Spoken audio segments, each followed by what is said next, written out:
Senhoras e senhores, está começando mais um Tremindcast e hoje falaremos sobre direito ambiental, abordando questões aqui como vale a pena ingressar nessa área do direito, quais são as oportunidades e as dificuldades do direito ambiental e, obviamente, como de costume, como a gente sempre traz aqui, como ganhar dinheiro na advocacia atuando no direito ambiental. E como a gente sempre faz, né, nós trazemos aqui os maiores especialistas para falar sobre o tema, então hoje estamos muito bem acompanhados com a presença ilustre aqui dos nossos amigos Felipe Laporte e Eduardo Salomão, que são sócios do escritório Laporte Salomão, que é uma das grandes referências do direito ambiental em outras áreas, que depois eles vão nos contarem um pouquinho sobre a atuação no direito empresarial, civil e outras situações. Primeiro, obrigado pela presença de vocês, é um prazer recebê-los aqui conosco. Pô, obrigado, Guilherme. Aqui é um prazer pra gente também estar aqui. Estou muito feliz de estar aqui fazendo esse podcast com vocês. Sim, eu sou um fã, como o Felipe é também, dos vídeos, do conteúdo. Vocês são especialistas, fico muito lisonjeado de vocês chamarem a gente de especialistas, quanto vocês também são, né? Então, vou deixar o Felipe se apresentar também. Prazer a todos. A área dele de expertise agora. Olá, Guilherme. Olá, Yuri. Olá a todos que estão nos vendo e nos ouvindo aqui no podcast da Tremind.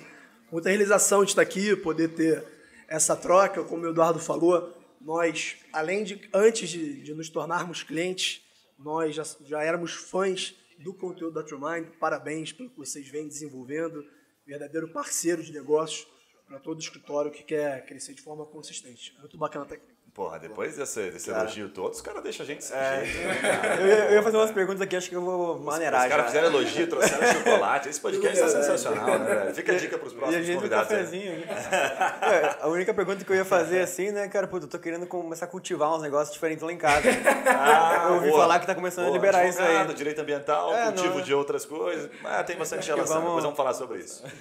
Inclusive, cara, isso é um tópico legal, porque tem lembra no último podcast, a gente gravou um podcast recente com o Alexandre Copra, um dos maiores especialistas também em marketing, estratégia, e ele tem um advogado, ele contou pra gente no almoço, que é especialista na erva daninha. O cara só tá atuando nessa área. É isso, né? Não é erva daninha, é cannabis mesmo. É cannabis, mas erva daninha é um nome, né, mais pra erva daninha, quem usa esse nome? Só os mais antigos erva daninha. Só os mais antigos. Nos Estados Unidos é um mercado que não para de crescer. É um mercado já consolidado, em cada vez mais estados a gente consegue compreender a importância da cannabis na área medicinal. Não conheço tanto, mas sei que os Estados Unidos têm uma ideia de fomentar cada vez mais. Não, cara, eu vi esse dado recentemente, que globalmente o mercado de cannabis legal já vende mais de 20 bilhões de dólares por ano. Caraca. Legal, a parte legal. Né? Aqui no Brasil ainda está restrito à parte medicinal, né? Então, só as autorizações, acho que o Felipe vai saber um pouquinho melhor. Se Deus quiser, em breve vai estar as autorizações são limitadas a quem tem autorização expressa para fazer e com fins específicos. Cara, muito legal, mas vamos lá, vamos começar aqui, a gente vai destrinchar, vai ter muito assunto para falar, certamente. Afinal, Felipe, quais são os princípios do direito ambiental? E principalmente, assim, o que não é direito ambiental? O que você pode compartilhar com a gente sobre essas nuances aí, as inúmeras possibilidades de significado do direito ambiental? Pois bem, Guilherme, quando a gente fala de direito ambiental, é importante que a gente entenda, primeiramente, o conceito de sustentabilidade. A sustentabilidade, ela possui uma dimensão ambiental, propriamente dita, ligado às questões da natureza, a questão econômica e a questão do universo social. E se a gente pensar, essas três dimensões, elas estão envolvidas em toda parte da sociedade. Então, eu não me atrevo a responder essa pergunta de que o que não é direito ambiental, tudo é direito ambiental. Todas as nossas relações com o ecossistema, com a economia, com a sociedade, elas estão envolvidas nesse universo de leis ambientais que, importante dizer, a União, o Estado e os municípios, eles possuem competência para legislar sobre meio ambiente. Isso dificulta muito a nossa vida, porque a Secretaria da Presidência da República recentemente fez um estudo e concluiu que existem mais de 70 mil normas de direito ambiental. E como eu disse, diferentemente do direito penal, em que somente a União, só existe a lei federal para dizer o direito criminal, o direito ambiental ele tem um âmbito municipal, estadual e federal. Portanto, é um ramo complexo, é um ramo em que nós, da advocacia ambiental privada, estamos sempre em contato com geólogos, com biólogos, com engenheiros ambientais, com gestores ambientais, tanto para que essa troca seja mais produtiva e também para as questões para a sociedade. Geralmente a gente faz uma consultoria ambiental, é uma sinergia muito grande de profissionais das mais diversas áreas. E assim, ó, talvez o ambiental da natureza ali, a parte mais econômica, seja mais fácil de até pressupor o que seria, mas o social, fiquei curioso, assim, qual é o aspecto social exatamente? Quais são alguns casos onde o direito ambiental entra nesse aspecto de sociedade? Perfeito. Pois bem, vou dar um exemplo muito clássico no direito ambiental. Remoção de famílias que ocupam áreas protegidas pela legislação ambiental. Você vê, eu já ia pensar que era uma questão civil. Também, né? Também Sim, se relaciona. Não deixa de ser. A gente tem um aspecto civil da dignidade da pessoa humana, da questão da moradia, mas no final das contas, a melhor orientação que deve seguir, sobretudo para quem vai julgar esse tipo de caso na justiça, deve ser feito um contrapeso. A gente tem que ponderar os direitos fundamentais envolvidos. Então a questão social ficaria de um lado, olha, será que em prol da família, daquela família que construiu uma herança tradicional, que está ambientada àquele local, que não cause um dano efetivo, será que vale a pena a remoção dessas famílias? Então essa seria a parte social dentro do direito ambiental no âmbito de um litígio ambiental. E de outro lado seria, olha, essa família deve ser retirada porque, por exemplo, é uma área de parque, em parques você não pode ter esse tipo de ocupação irregular.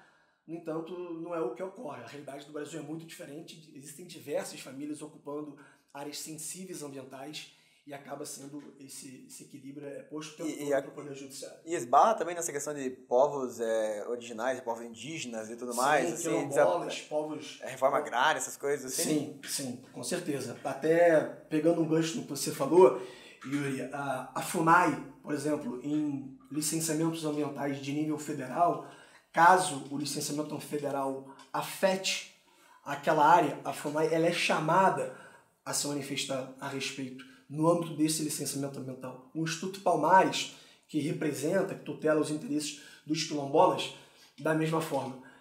Essas comunidades tradicionais, essas comunidades históricas, elas estão envolvidas no nosso país e, de fato, elas têm que ser ouvidas, sobretudo em empreendimentos de excepcional impacto, né? De impacto cara, sabe o que eu fiquei... Não, animal. Sabe o que eu fiquei pensando aqui? O nosso bate-papo é bem solto, então também não tem nenhum viés político, mas tem uma história recente aí que ganhou... Não recente, né? Foi bem no começo, acho, do governo Bolsonaro. E eu não me esqueço desse dia porque ele falou bem assim, uma situação em que, sei lá, tá uns 15 anos, acho que entra bem no direito ambiental, você me corrige aqui, que uma empresa está tentando tirar uma licença para construir, ampliar, né, a produção dela, ampliar o barracão, vou colocar em termos bastante simples. Ela não pode tirar ela não pode tirar aquela licença porque tem um casal de canários, de papagaio que mora logo atrás da empresa e já está há 15 anos se arrastando. Tira o casal de papagaio e bota ele para outro lugar e estende a empresa e faz mais emprego, daquele jeito do Bolsonaro falando. Aí quando você falou, eu fiquei lembrando, mas cara, o Bolsonaro deve ser um dos caras que mais prejudica, né? Que mais gera demanda para os advogados. Guarda a relação com isso que eu estou falando, é uma balela, nada a ver. Totalmente. Basicamente, o que extrai da sua fala a dificuldade do empreendedor vendo o nosso lado, tá? O lado da iniciativa privada. Perfeito. A dificuldade do empreendedor de obter uma autorização do órgão ambiental competente para exercer a sua atividade, desde que apresentado todos os estudos exigidos por aquele órgão ambiental, por outras instituições, até mesmo por outros órgãos ambientais. Agora, há uma dificuldade muito grande de depender do poder público para que você possa exercer o seu trabalho com segurança jurídica. Tem um caso muito interessante nos Estados Unidos, foi um leading case, deve ter uns 40 anos, em que uma barragem em Tennessee ela estava praticamente toda construída. Aí, ao final dessa construção, foi constatado por um grupo de biólogos um pequeno peixe chamado snail darter. E esse peixe, ele foi um peixe que não tinha nenhuma importância ecológica, por assim dizer. Um peixe simples, não guardava nenhuma espécie de peculiaridade. E esse peixe foi o responsável por interromper obras que já superaram bilhões de dólares. Foi uma votação apertadíssima na Suprema Corte dos Estados Unidos. É um leading case. A EPA, que é a Agência de Proteção Ambiental norte-americana, ela entrou, então moveu toda a sociedade, foi um caso muito importante para você ver essa dificuldade, né, do empreendedor, o órgão ambiental, me parece os que stakeholders você está sempre envolvidos. andando assim numa corda bamba entre o bom senso, né, assim, mas fazer isso aí abre algo uma que brecha para interesse que é político benéfico também, para né, a sociedade, para o empreendedor e fazer o que é certo. Né? Eu costumo dizer que ser bonzinho é fácil, difícil é fazer o que é certo, o que é justo. Sabe o que eu lembrei agora, cara? A gente entrevistou no Papo Raiz, esse outro podcast, o Ratinho, que é governador do Paraná aqui, né? No começo do ano. E ele falou, ó o dado aqui em loucura, né? Também, sem viés político nenhum. Em 20 anos, aqui no Paraná foi liberado 20 PCHs, né? Usinas hidrelétricas. E daí agora, nos primeiros 2 anos, ele liberou 50 em 2 anos. Daí ele falou, você não precisa ser lento para ser exigente, ser rigoroso. E daí eu acho que o que ele comentou, assim, que esbarra muito interesse escuso também, sabe? Porque a pessoa defende o ambiental ali, na verdade, tentando ganhar de outras formas, assim, que é o mas ela monopólio, pressiona na maioria no das vezes, ambiental, né? Tem muito disso também? O cara usa tipo, cara, aqui vai acabar com uma espécie de peixe, mas na verdade ele quer fazer um acordo com você para liberar? Sim, o lobby ele sempre vai existir em toda a área do direito, não é uma exclusividade da área ambiental. Agora, o que a gente tem percebido é que a legislação ambiental ela tem sido gradativamente flexível, especialmente no que concerne licenciamento ambiental. Posso dizer, por exemplo, que em breve, espero que em breve, o projeto de lei geral sobre licenciamento ambiental ele possa ser publicado. É um projeto de lei que está há muito tempo no Congresso, tramitando, muita discussão, e sem entrar em grandes pormenores... O que tem é antigo? O que tem é antigo. Na verdade, nós não dispomos de uma lei federal geral sobre licenciamento ambiental. Nós temos diversas resoluções do CONAMA normatizando esse tipo de situação. Essa lei geral de licenciamento ambiental, como disse, sem entrar em pormenores, ele dá mais autonomia para a iniciativa privada, inclusive autolicenciamento. A ideia do legislador é ter maior dinamismo sem se descuidar do meio ambiente. Buscar aquele equilíbrio que eu mencionei no início da nossa conversa. Deixa eu só fazer, antes da gente passar ao próximo bloco, uma pergunta aqui que acho que guarda um pouquinho de relação com... Acho que é praticamente um tripé, né, que você traz aqui de sustentabilidade, né? E aí o que vem para nós como leigos, fazendo uma pergunta bem como leigo, é aquela percepção do seguinte, por exemplo, vou desmatar uma área, né, e sou autorizado a desmatá-la, desde que eu faça o processo de replantação daquelas espécies, enfim, daquelas árvores que eu estou tirando. Isso eu acho que deve ser o feijão com arroz, correto? Quando a gente tem uma situação um pouquinho mais complexa, como essa, por exemplo, que eu citei do Bolsonaro aqui, né, brincando, o princípio é esse, geralmente ou não? O princípio é, se você está tirando algo, você tem que devolver para a natureza? Essa é parte de um princípio padrão? Essa é uma linha lógica ou não? Sim, de uma forma geral, existem condicionantes ambientais para, na maioria dos casos, de empreendimentos e atividades de médio e grande porte, existem formas de você mitigar o seu dano. Impacto ambiental, a gente basicamente causa o tempo todo, toda hora. O nosso Uber até aqui, ele causou um impacto ambiental para a atmosfera, libera dióxido de carbono. Então, realmente, a ponderação ela é algo do direito ambiental que deve ser cada vez mais trabalhada, pensada. Às vezes, soluções não são fáceis, são questões polêmicas, complexas, que envolvem diversos interesses da sociedade, mas de uma certa forma, sim, essa mitigação em atividades e empreendimentos ambientais, ela é exigida pela legislação ambiental. Isso fica a cargo do órgão ambiental competente para licenciar aquela atividade ou empreendimento. Muito bom. Cara, tem muito caso agora, lembrando, né, cara? Esse assunto é muito longo. Eu acompanhei bastante o caso aqui do alargamento da areia aqui de Balneário Camboriú. Cara, 20 anos, cara. Mais de 15 anos, com certeza, tentando licenciamento ali da Fátima, né? A antiga Fátima aqui de Santa Catarina, agora mudou de nome. E agora parece que liberaram, assim, cara, puta, muitas dores. Mas assim, daí você fica me perguntando, né? O que eles descobriram no último ano que nos últimos 15 eles não sabiam, assim. Então, tipo, né? É difícil a gente, como leigo, compreender essa demora, né? Sim, e muita coisa nova surge o tempo todo. Existem muitas obras no Brasil que obtiveram as suas autorizações, as suas licenças, que elas são revistas, elas são questionadas judicialmente porque foram ocupadas, foram desenvolvidas em áreas de proteção especial, áreas de praia, como você muito bem disse, Yuri, áreas de restinga, mas a gente tem que ter cuidado. Não deve sair sempre demolindo obras, como às vezes pessoas de movimentos mais radicais desejam. Não, tem que demolir porque foi construído em uma... Avenida Paulista, por exemplo, boa parte dela foi desenvolvida em uma área de topo de morro. Uma área de topo de morro, como regra geral, você não pode desenvolver qualquer tipo de atividade. Existem algumas mas ali tem pouca coisa, né? Aqueles prédios nem pesam tanto assim.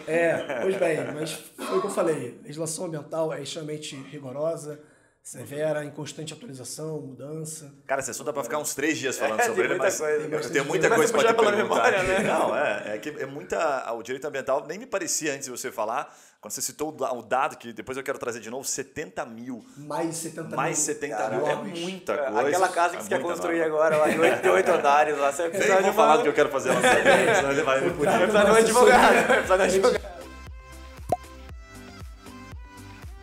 Mas vamos lá, deixa eu te perguntar o seguinte, quais são as oportunidades no direito ambiental, tá? Da onde vem, se você puder dar um contexto até, essa questão de vocês, essa conexão de vocês, principalmente sua, né, Felipe, com o direito ambiental, por onde que a pessoa que está nos ouvindo, o advogado, que ou está começando ou que já está atuando e que gostou, poxa, esse assunto já era um assunto que me interessava, por onde que ele começa, o que está bombando no mercado? Conta um pouquinho dessas oportunidades aí. Sim, inicialmente, Guilherme, uma história curiosa, como é que se deu essa minha paixão pelo direito ambiental? Ela foi iniciada depois que eu vi um filme chamado A Civil Action, que aqui no Brasil ganhou uma tradução bizarra de A Qualquer Preço, apesar dessa tradução não ter muita relação, tem relação com a saga do personagem, que é um advogado, que ele é oriundo da área civil, e ele migra para o direito ambiental quando ele assume o patrocínio de certas famílias que perderam entes queridos em decorrência da contaminação de um rio em uma cidade na região de Massachusetts. Então, o filme ele é basicamente a saga desse advogado representando famílias contra empresas químicas. E quando eu vi esse filme, eu estava no terceiro período da faculdade, eu fiquei encantado, eu fiquei admirado. Eu falei, uau, que bacana, para quem gosta de filme. E tem alguns filmes nessa linha, né? Sim, eu assisti um recente também que tem. Qual que era a atriz, uma das atrizes principais desse filme? Julia Roberts. Essa aí, esse filme que eu assisti. Erin Brockovich. Sim, que ela é uma desempregada, ela cai sem querer no escritório de advocacia. Muito legal. Bacana, animal. Recomendo fortemente. Tá no Netflix, inclusive. Tem no Netflix também um mais recente chamado Dark Waters, que vai justamente também nessa questão. Ele é um advogado corporativo e depois ele assume uma causas de pro bono de pessoas que sofreram danos ambientais em virtude de poluição. Então, a indústria cinematográfica norte-americana influenciou diretamente essa minha paixão pela advocacia ambiental privada. Agora, falando um pouco, Guilherme, das oportunidades do direito ambiental, o que está mais bombando na área de direito ambiental, como ganhar dinheiro na área ambiental, primeiramente queria ressaltar a questão das métricas de ESG, que nada mais é do que Environmental, Social e Governance. Todo mundo tá falando desse troço agora, cara. Pô, até os caras no ponto de ônibus agora estão falando. Como é que tá o seu ESG lá da sua empresa? O cara chega para um motorista e esse caminhão aqui, esse ônibus aqui, já tem ESG? É um assunto que vai bombar cada vez mais. É um assunto que ele começa a se desenvolver no Brasil de forma um pouco tímida, mas ele já tem um mercado consolidado nos Estados Unidos, já tem um mercado consolidado na América Latina, e basicamente o profissional que deseja trabalhar com essas métricas, ele deve fazer um amplo estudo da parte ambiental, da parte social e da parte de governança corporativa, que é a parte do Eduardo no escritório, e as empresas cada vez mais elas procuram uma reputação melhor perante a sociedade, o fortalecimento de suas marcas. Felipe, mas eu vou te pedir para você dar um contexto rápido. O que é esse indicador? Sim, esses indicadores são diversas métricas dentro desse universo da área ambiental, dentro do universo da área social e dentro desse universo de governança. Basicamente, a empresa ela sofre uma pressão de acionistas, ela sofre uma pressão de consumidores e ela deve se adequar a esse novo normal. A pandemia acelerou a questão do ESG, então cada vez mais empresas vão se preocupar com o legado que elas deixam nesses 3 pilares. Que, além de tudo, é uma vantagem competitiva, né? Uma empresa que ela é bem vista, a parte de environment, tanto a parte social como a parte de governança, ela tem uma marca mais consolidada, ela tem uma marca que pode valer mais dinheiro. Então, eu acho que pensa-se muito de que é um empecilho. É a criação de burocracias e métricas que talvez não sejam tão necessárias. Mas para o empresário, em geral, isso vai retornar em dinheiro, em valor de marca. Isso tá me lembrando tipo um ISO, assim? É Sim, bem mais ou uma menos, certificação, Selo de né? sustentabilidade, assim. Ok. Sim, a ideia é bastante parecida. Então, essa parte de ESG eu destaco como um mercado, praticamente a gente pode chamar de um oceano azul. Mas aí para você atuar quase como já existe no ISO, como um advogado especialista em promover aqueles indicadores, em Sim. fortalecer. O cara se adequando à LGPD, Ok, perfeito. assim. Vou Implementação, fazer Então, é uma relação muito parecida com Top. compliance. É você se adequar às normas vigentes em virtude de todas essas questões que eu mencionei. Uma outra área, um subnicho dentro do direito ambiental que eu vejo muita evolução. Posso fazer mais uma pergunta sobre ESG? Para empresas pequenas, assim, se aplica também? Eu quero dizer, quais são algumas adequações simples que uma empresa pode fazer para já começar a entrar nesse mundo? Ou é uma coisa mais reservada para a indústria, para outras empresas? Perfeito, Yuri. Posso te dar um exemplo da área ambiental. Na área ambiental, essa pequena empresa ela vai ter uma radiografia de quais são as fontes que ela utiliza para gerar energia. Por exemplo, será que ela tem um painel solar para captar energia? Da onde vem a energia que ela está consumindo? A pegada de carbono dela, como é feito isso? A reciclagem de resíduos, como é que ela faz? Ela tem coleta seletiva? Então, basicamente, depende do tamanho da empresa, ok? Então, é algo que realmente varia de bastante empresa para empresa, mas é uma radiografia ambiental de diversos segmentos. Pode ser relacionado a energias renováveis, a questão de emissão de gás carbônico. Mas procura-se um selo, alguma coisa do tipo, ou é só um manual do que você deve fazer? A ideia de ESG, ela tem toda essa ideia de selo, esse demonstrativo para a sociedade e também de um ganho econômico. A ideia é que haja sempre um equilíbrio, de que o empresário invista nesse tipo de serviço, para que ele possa entender melhor o business dele, gerar mais valor para a sociedade, criar um espaço mais agradável, mais sustentável, para que se possa exercer suas atividades. Muito legal. Felipe, eu estou pensando aqui, enquanto você fala, né, que o ESG me parece que ele está mais relacionado ao consultivo dentro do direito ambiental, certo? Está errado? Ok. E aí o que a gente tem, por exemplo, de situações que são mais recorrentes? Em outras palavras, simplificando bastante, que tipo de empresa está fazendo cagada? Ou faz cagada direto e que dá dinheiro para o advogado ambientalista? Guilherme, aliás, me corrija, advogado ambiental, é correto falar advogado ambientalista ou não? Sim, eu não vejo nenhum problema. Tipo de... Porque o ambientalista ele traz outras situações, outras meio conotações, ativista, né? Parece isso, ativista, né? mas eu não vejo preferência, não está incorreto nem nada. Você pode chamar direito ambiental ou direito do ambiente. As duas formas estão corretas, existem livros adotando essa forma de se designar o direito ambiental e a outra. Pois bem, hoje em dia no nosso escritório as nossas demandas são muito mais consultivas do que contenciosas. Apenas para o ouvinte, para quem está nos vendo, entender. O contencioso ambiental é quando você tem um litígio ambiental.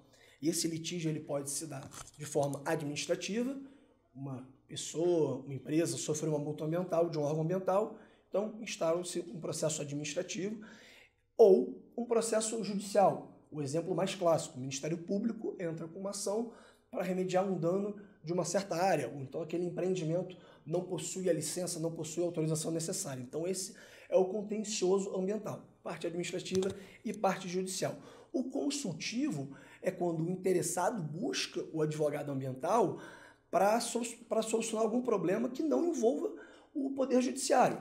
Por exemplo, um dos nossos motivos de estar aqui em Curitiba hoje, além de estar aqui compartilhando experiência e conteúdo com vocês, foi que um potencial cliente ele deseja comprar um imóvel rural, uma área muito grande, e ele precisa de um estudo ambiental daquela área, saber quais são as limitações administrativas envolvidas ali, se há algum inquérito civil do Ministério Público envolvendo aquela área, é uma área, digamos, delicada, para se empreender, então deve-se ter muito cuidado, sobretudo nessa parte de aquisição de imóveis rurais. Então, respondendo a sua pergunta, o consultivo se dá tanto por pessoas físicas quanto por pessoas jurídicas. E pessoas jurídicas, a gente hoje em dia, nos nossos segmentos industriais atendidos, temos transportadores de resíduos sólidos, perigosos e não perigosos. A gente trabalha com... Nós vimos um pouquinho de construção civil aquele dia, lembra? Sim. Que eu fui procurando, assim, palavras-chave, né, que remetiam, e vimos, acho que alguma coisa com relação à obra, né, de prédio. Sim. Até já passei por uma situação dessa, numa situação de uma consultoria estratégica, apareceu para uma empresa uma vez, que é bem simples, inclusive acho que vale a pena citar, porque a gente fala aqui desde o follow the money, né, que está lá no topo, vamos colocar assim, do direito ambiental, do ponto de vista financeiro, né, e aí quando você traz para uma situação muito mais simples, olha o que aconteceu. Na época a empresa simplesmente, né, despejou, ok, lixos que ela achava que eram lixos normais em um terreno, porque a prefeitura não levava aquele lixo, então ela despejou no terreno. Só que tinha a marca da empresa.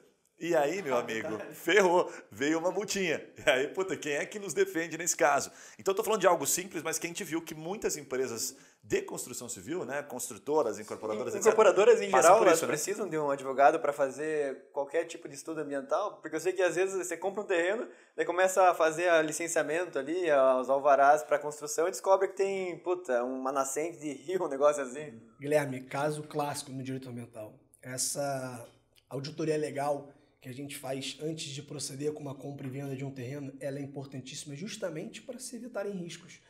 Então, é necessário que você faça todo um estudo da legislação ambiental. Você mencionou estudos ambientais.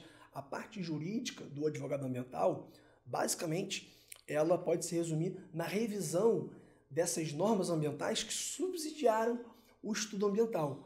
Portanto, como eu disse, é uma troca de conhecimento da parte jurídica com o biólogo, com o antropólogo, com o geólogo, às vezes com o oceanógrafo, se a gente fala de um licenciamento de plataforma de petróleo. É bem bacana. Cara, eu lembrei do negócio agora, outra história. Você vai lembrando das tretas, né? Uma prima minha, ela é geóloga e trabalha para uma construtora aqui em Balneário Camboriú. E ela falou que estava fazendo um estudo, tipo assim, tava gastando tempo pra cacete dela para fazer um estudo numa área que essa construtora comprou e tinha um rio ali, tinha um lago, e ela tinha que provar para a prefeitura, sei lá, que aquele lago não era natural dali. Tem um negócio assim, né? Tipo assim, ela tinha que provar por fotos históricas, por estudos de solo. Não tem como esse rio sendo natural daqui, esse lago sendo natural. Não tem de onde vir esse rio. O aspecto probatório Olha que loucura isso. no direito ambiental, ele é muito complexo. Ele é complicado. E em demandas ambientais, existe uma súmula hoje no STJ que diz que, bem, qual o modo clássico de prova no processo civil? O autor, a regra geral, o autor ele deve comprovar o seu direito, certo? No direito ambiental é um pouco diferente isso. Se existem indícios de que aquela área sofreu um dano, sofreu um impacto, é possível a inversão do ônus de provar. Basicamente é dizer que você deve provar que não poluiu. E isso é complicado, isso é custoso, isso é moroso, isso causa insegurança. Eu não quero entrar em muito detalhe. Você vai ter que pegar um peixe como testemunha. Pegar uma carpa, né? Vai pra esquerda ou pra direita. Escolhe os peixes ali e leva como testemunha. Cara, mas essa minha prima tava falando que ela tava tendo que procurar registros de 50 anos atrás, assim, pra ver o que tinha naquela área, se já tinha aquele lago, sei lá. Antes de passar para a próxima até pergunta aqui, quando você fala, eu fico pensando sempre o seguinte, né? Quando a gente olha para nicho dentro do direito, que a gente sempre fala aqui sobre as oportunidades de nicho e tal, como é grande o nicho apenas do direito ambiental. Dá para você escolher um nicho ainda, um subnicho dentro do direito ambiental, porque é muito amplo, né? Como você falou desde o começo, parece, para quem não entende muito, que é uma matéria muito restrita, né? Ele só faz isso aqui ou faz aquilo ali, mas você vai para muitas, né? Muitas possibilidades, muitas áreas, é muito legal de fato. Agora, deixa eu te fazer uma pergunta aqui bem indiscreta e prática, que os nossos ouvintes adoram essa pergunta, porque é o seguinte: como ganhar dinheiro no direito ambiental? A gente já falou aqui um pouquinho sobre, vamos colocar como produto, né, a produtização, que seria o ESG, né, que você comentou um pouquinho, mas fala um pouquinho sobre essa relação de dependência do poder público. Você falou um pouquinho do consultivo, mas aquilo que vai para o judiciário se demora muito, como as outras coisas, as causas de longo prazo, enfim, como é que você ganha aquelas boladas no direito ambiental? Da onde vem isso? Sim, como ganhar dinheiro na área ambiental. Pergunta muito interessante, muito instigante, que a gente está sempre pensando a respeito. A ideia do nicho, Guilherme, é um desafio também. Então, o advogado que consiga entender melhor o business do seu cliente, ele larga na frente. Como eu falei, hoje em dia nós somos um escritório que atendemos diversos segmentos da economia. Nós ainda não nichamos. Talvez no médio e longo prazo a gente espera ter um setor que atenda, dentro da nossa área de direito ambiental, que só atenda um segmento. E como chegar nesse ponto? Pois bem, na minha humilde opinião, existem algumas formas de você se conectar com esses empresários, com essas pessoas físicas que desejam adquirir imóveis rurais. Você tem que andar no meio deles. Você tem que andar no meio deles. Então, como é que você faz isso? Por exemplo, eu lembro que eu escrevi um artigo em 2014, quando eu ainda era advogado corporativo de uma empresa de engenharia florestal. Eu escrevi um artigo numa revista chamada Correio Hospitalar. Acredito que ela nem exista mais hoje. E aquele artigo, um artigo de quase dois laudos, eu acabei me conectando com empresas que trabalhavam com descarte de resíduos sólidos. E aquilo me gerou um cliente. Então, por meio da escrita, por meio da produção de conteúdo, um conteúdo que comunique com o público leigo, você consegue chegar nesse tipo de pessoa. Você tem que acompanhar o mercado, a leitura do valor econômico é muito importante, a leitura de portais ambientais para saber onde estão as suas oportunidades de extrema relevância. Então, você tem que estar antenado com o mundo. É importante você ter todo... Cara, a minha cabeça vai longe aqui. Você fala assim, dá uma lida nos portais ambientais. O cara vai encontrar um monte de situação, com certeza, né, pelos portais ambientais, que relacionam empresas que estão cometendo, né, algum tipo de falha. E é tão simples, teoricamente, abordar, né, porque ele pode simplesmente transformar aquilo, como você bem fez, em um artigo, em um conteúdo que fale sobre como resolver ou evitar o problema para aquela determinada empresa. Então ele pega aquilo que está pronto, né, aquelas informações que estão relativamente prontas e com o conhecimento de direito ambiental transforma numa oportunidade de negócio, que é o que a gente fala aqui. Inclusive, Guilherme, tem uma história curiosa a respeito. Teve uma vez quando eu estava começando a minha caminhada na advocacia, eu fui ao Ministério Público, fui obter informações a respeito de um inquérito civil de um cliente que o nosso escritório estava sendo investigado. E aí, no Ministério Público do Rio de Janeiro, antes da pandemia pelo menos, ficava no moral as instaurações de inquérito civil. Considerando tal, instauro o inquérito civil para que se investigue a respeito de poluição sonora de uma determinada empresa. E essa empresa era um restaurante que eu costumo comer, numa área bombada, no bairro da Barra da Tijuca, e eu não conhecia o dono, mas eu estava lá frequentemente. Então, como essa informação é pública, eu obtive cópia desse inquérito civil, que estava no começo, e depois do almoço chamei o dono e falei na cara de pau, olha, trabalho no escritório, minha área principal de prática é direito ambiental. O bicho vai pegar para você. O bicho vai pegar.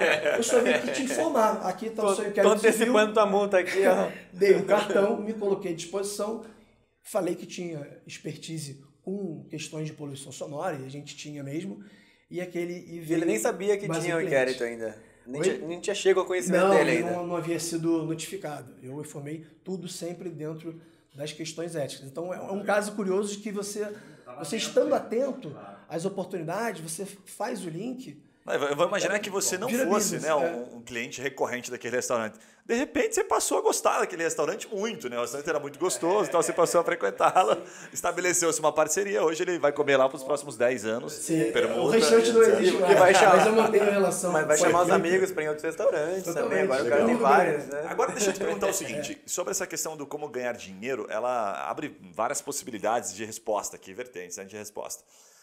Como é que está a questão da penetração da advocacia no direito ambiental? De maneira mais direta ainda, tem muito advogado já? Ou tem bastante brecha ainda dentro disso? Tem muita gente falando sobre o assunto? É fácil achar um conteúdo como aquele que você fez, por exemplo? Olha, tem muito advogado no Brasil.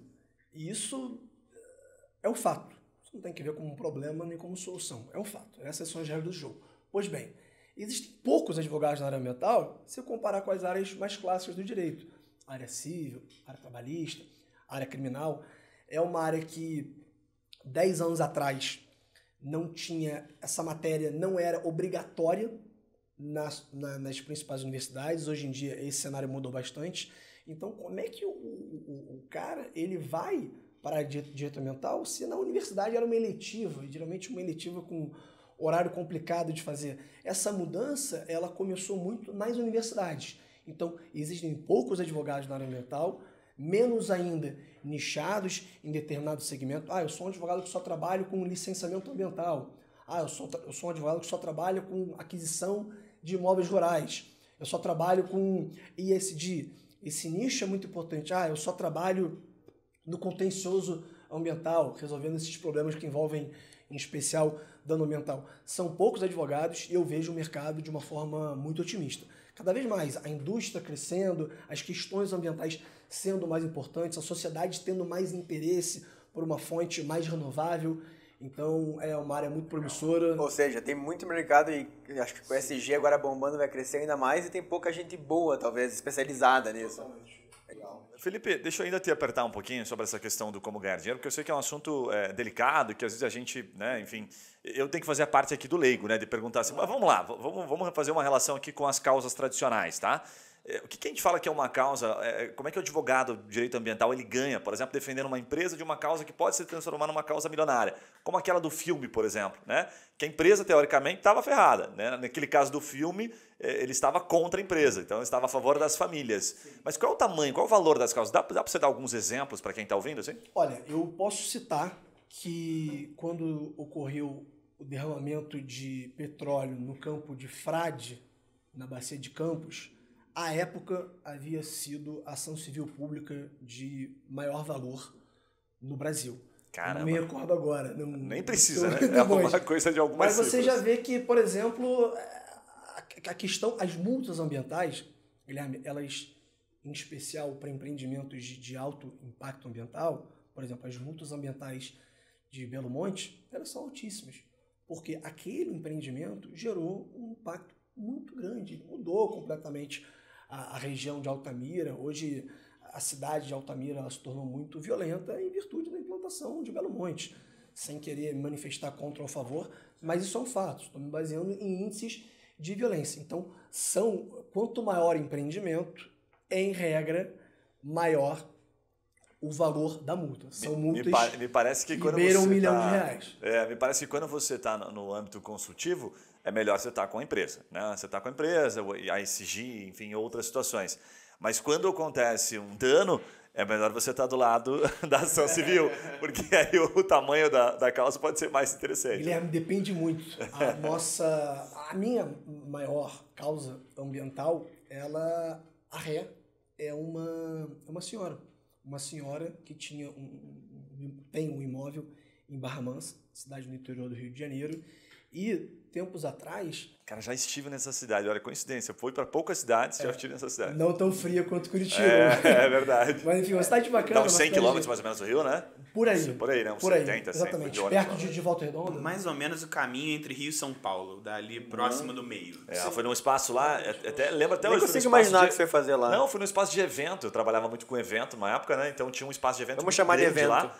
Eu lembro até hoje de um mercadinho, só tem um hotel naquela cidade que é de frente esquina. Então eu fiquei nesse hotel lá, que era o hotel de Barra Mansa, isso aí.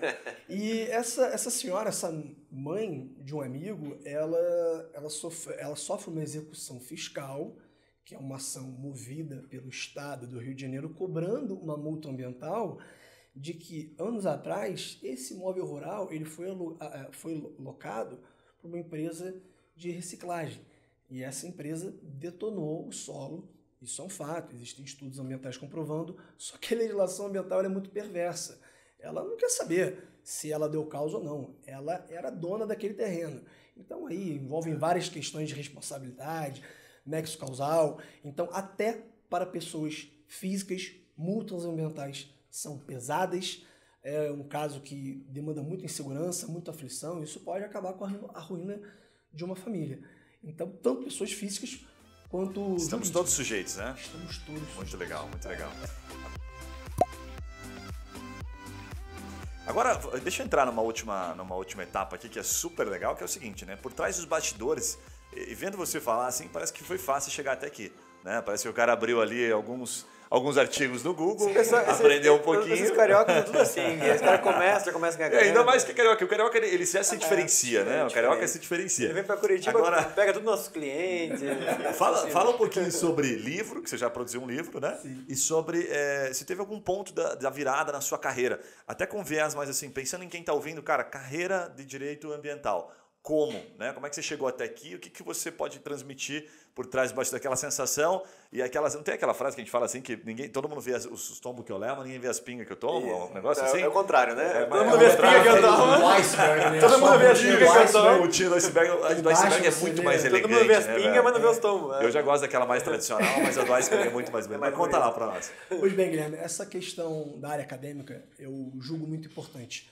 Eu tenho essa paixão também pela área acadêmica. Dei aula há muito tempo, então é importante o profissional estar sempre produzindo conteúdo, seja ele escrito, seja ele audiovisual, para que ele possa estar em constante atualização, está produzindo, está vendo o que está acontecendo, consumindo cursos, explicando. A questão do livro, fui chamado para escrever um artigo dentro de um livro, já tem outro também nesse sentido, até o final do ano pretendo ter o meu livro próprio, que é a minha dissertação de mestrado, que fala sobre a questão do fato consumado no direito ambiental, um tema ainda pouco explorado dentro do direito ambiental. Julgo isso muito importante. No nosso escritório, por exemplo, quando a gente começar a construir a nossa equipe, a gente, mensalmente, a gente vai dar livros para a nossa equipe e a nossa equipe vai apresentar tanto os livros jurídicos quanto livros de empreendedorismo, conteúdos da TreeMind, conteúdos que envolvam o marketing, as vendas, a persuasão, a PNL. Esse é o gostoso da advocacia, né? A gente precisa estar andando com as soft skills e as hard skills sempre em consonância. Uma coisa soma-se com a outra. Então, a área acadêmica, ela ajuda na minha advocacia, ela me coloca numa posição bem bacana e convido a todos que queiram ingressar na área ambiental. Essa via acadêmica é muito bacana. Eu sou um advogado que dá aula, não sou um acadêmico que advoga. Eu acho que isso tem um advogado que por acaso dá aula, né? Sim. Eu tento conciliar essas duas paixões. Então, acho bastante importante. A sua segunda pergunta, Guilherme? A outra pergunta seria como chegar... Essa carreira, vou até deixar um pouco mais claro. Quanto tempo ela leva, sabe? Porque a gente vê assim, aí deixando de maneira bastante objetiva, os jovens hoje eles querem um resultado muito rápido, né? É natural, né? A gente... já não é mais tão jovem assim, mas podemos nos considerar jovens. Mas parece que o jovem que está na faculdade agora, cursando Direito, ele quer sair da faculdade e já ter trabalho. Tá? Quanto tempo levou para você chegar a esse ponto você fala assim, cara, hoje eu posso dizer que sou um especialista? Olha, falar de tempo é complicado na advocacia. Eu acho que é um jogo de longo prazo. Você perguntou a respeito se teve um momento de virada na minha carreira. Sim, ponto de virada. Pois bem, quando eu tinha 3 anos de formado, eu fui chamado para assumir o jurídico de uma empresa de engenharia florestal no Rio de Janeiro. Então, eu fazia toda a parte do jurídico, a parte civil, a parte regulatória e a parte ambiental. Então, como era responsável pela parte jurídica dessa empresa, eu comecei a ganhar algum certo destaque para as empresas que essa minha empresa prestava serviço. Então, alguns clientes me perguntaram, olha, você pode me ajudar aqui com isso aqui? Então, na época, os meus chefes deram total liberdade, olha, desde que você consiga entregar com a excelência que a gente exige, você também pode captar os seus clientes na área privada. Então foi uma época da minha vida que eu trabalhava tanto nessa empresa, dava aula em Niterói, que é uma cidade diferente do Rio de Janeiro, demorava 1 hora e pouca de carro, e também comecei até a minha clientela da área ambiental. Então é difícil dar um caminho, cada um tem um caminho, você pode entrar pela área acadêmica, você pode entrar batendo um papo despretensioso, que nem eu bati com esse meu amigo. Uma vez a gente almoçou no centro, ele falou, caramba, direito ambiental, poucas pessoas na nossa universidade têm esse interesse. By the way, a minha mãe tem um caso, e veio esse caso gigantesco em Barra Mansa. Então, não desejo ser nenhum tipo de guru, dar nenhum caminho, mas posso dizer que existem diversos caminhos para você se tornar uma pessoa que as pessoas já olham como a pessoa que trabalha com direito ambiental. Chamar de especialista, enfim, fiz pós-graduação, sou especialista em gestão ambiental, mas eu prefiro que os outros me enxerguem como uma pessoa que sempre amou a advocacia ambiental, está sempre em constante aprendizado, sempre estudo. Que O cara é muito elegante, né? Não vai falar, mas você se formou quando? Faz quanto tempo você se formou? Eu me formei em 2012. 2012. Desde que você se formou, você segue na carreira de Direito Ambiental. Eu sigo na carreira Então tá aí, cara, no mínimo uns 8, 9 anos. Pra começar. Ok, pra começar uma conversa, porque ele é elegante, pro cara começar a falar com tanta propriedade assim. Mas sabe o que ele me lembra, você falando isso, assim, tipo, você estava sempre procurando oportunidade e se especializando, né? Daí me lembra aquela frase, assim, que as oportunidades só aparecem para quem está em movimento, né? Totalmente. Tipo assim, você tem que estar em movimento, você não pode estar ali, puta, esperando que alguma coisa venha. A advocacia é muito dinâmica. Hoje em dia a gente tem ótimas opções de cursos de especialização em universidades, cursos práticos. A gente tem uma gama de livros que não param de aumentar. A nossa geração, como você falou, uma geração muito imediatista, uma geração que quer crescer muito rápido e também uma geração muito autodidata. As pessoas podem aprender com cursos, com livros, com vida prática. Então, existem diversas formas de você adquirir conhecimento e prática. Pô, você falou essa frase aí, me lembrei de uma que eu vi esses dias, que é a seguinte: o mestre só aparece quando o discípulo está pronto. Os cristãos a oportunidade só aparece quando o cara tá Mas sabe pronto. por que eu te perguntei? Eu falei isso, Felipe, por causa do tempo, porque assim, ó, eu percebo muito que tem coisas que, por mais que a gente seja autodidata, essa geração agora aprende muito mais rápido, a percepção de que a gente entendeu aquilo e o fato de você ter entendido e saber explicar são coisas completamente diferentes. Então, assim, eu li um baita artigo aqui, então você vê assim pela própria pesquisa, né? Quando eu coloco direito ambiental no Google, eu vejo direito ambiental princípios, direito ambiental consumado, direito ambiental resumo, tem pesquisas assim. Então são pessoas tentando entender aquilo. Então eu poderia ler aquilo, certo? E dizer assim, pô, agora eu entendo um pouquinho mais. Agora entender, né, e aplicar, eu costumo dizer que tem uma forma de você entender se você realmente sabe bastante. Como é que você define isso? É quando você sabe explicar de maneira muito simples. Enquanto você explica complexo, parece que você está usando apenas jargões. E você deu uma aula explicando de maneira simples. Olha, isso aqui, aquilo ali. Você consegue ter tanto conhecimento daquele assunto que você brinca com ele. Entendeu? Você brinca aqui, você faz storytelling, você faz o que você quiser, porque você domina o assunto. Quando você não domina muito, você fica sempre no linear ali, sabe? Do mais técnico. Eu vou fugir um pouquinho da explicação, porque eu vou explicar de uma forma um pouco mais técnica, né? Faz sentido? Faz sentido. Inclusive, o Leonardo da Vinci tem uma frase que nos agrada muito. A gente, inclusive, colocou no nosso site de que o último grau de sofisticação é a simplicidade. É um desafio constante, Guilherme. De vez em quando a gente tem que sempre se policiar para não falar tanto juridiquês, para falar de uma forma clara e para demonstrar confiança e estar sempre atualizado. É um desafio constante. A gente nunca pode parar e falar, não, agora estou bem com o conteúdo que eu tenho, com os clientes que eu tenho. A gente sempre tem que evitar a zona de conforto. Parece que historicamente o advogado inteligente era o que falava mais difícil, né? Hoje em dia, o advogado mais inteligente é o cara que consegue resolver os problemas mais fáceis, Assine né? embaixo. Assine embaixo. Tem mais uma frase de vocês que vale a pena destacar aqui, daí eu vou pedir para você deixar uma mensagem e também contar um pouquinho da Lapora e fazer aquele jabá rápido, né? Sim, que vocês sim, colocaram sim. no site, que eu achei legal, que é Under Promise and Over Deliver, né? Prometer menos e exceder as expectativas, né? Ou seja, falar menos e fazer mais. Muito legal. É a filosofia que a gente adota no escritório, inclusive vocês adotaram com a gente, porque o nosso site foi uma criação da TrueMind e ficou exatamente com a nossa cara. Eu recebo elogios até hoje de alunos, de clientes, de família, muito bacana. É muito gostoso, a gente tá feliz e fala assim, putz, cara, esses caras mandaram muito bem no nosso site. Essa ideia, Under Promise and Over Deliver, é uma filosofia que vem do modelo Disney, de você estar sempre excedendo as suas expectativas para o cliente, para você fidelizar os clientes. Às vezes, determinada banca não precisa de mais escritório, precisa fidelizar aquele cliente, e aquele cliente ele traz outros tipos de demanda. E foi o que eu falei, é a gente sair da zona de conforto, estar sempre em contato com o nosso cliente. Lapora Salomão começou no início desse ano, ela é fruto da nossa amizade, da época de universidade, então hoje em dia a gente pode dizer que atendemos poucas áreas do direito. Eu responsável pela área ambiental, meu sócio e eu responsáveis pela área civil, na parte de contratos, indenizações, questões familiares, questões envolvendo posse e propriedade. E a parte empresarial, a parte de compliance é exclusivo do meu sócio Eduardo. Basicamente, essas 3, 4 grandes áreas que a gente oferece no nosso escritório, e a gente está muito empolgado, esse começo é muito bacana. A gente tem que fazer tudo, a gente tem que ser advogado, tem que ser empresário, tem que ser o comercial. É um desafio bacana que a gente está gostando de passar por ele. Muito bom. E as parcerias? Como é que os caras que nos ouvem aqui, os advogados que nos ouvem, tá?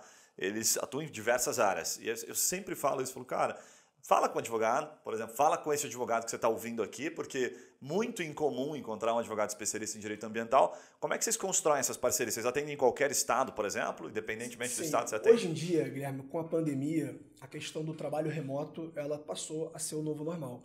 Então, não há nenhum óbice, digamos, nesse início de parceria, de que algum escritório do Distrito Federal queira nos contratar para fazer a parte ambiental dentro de uma consultoria, por exemplo.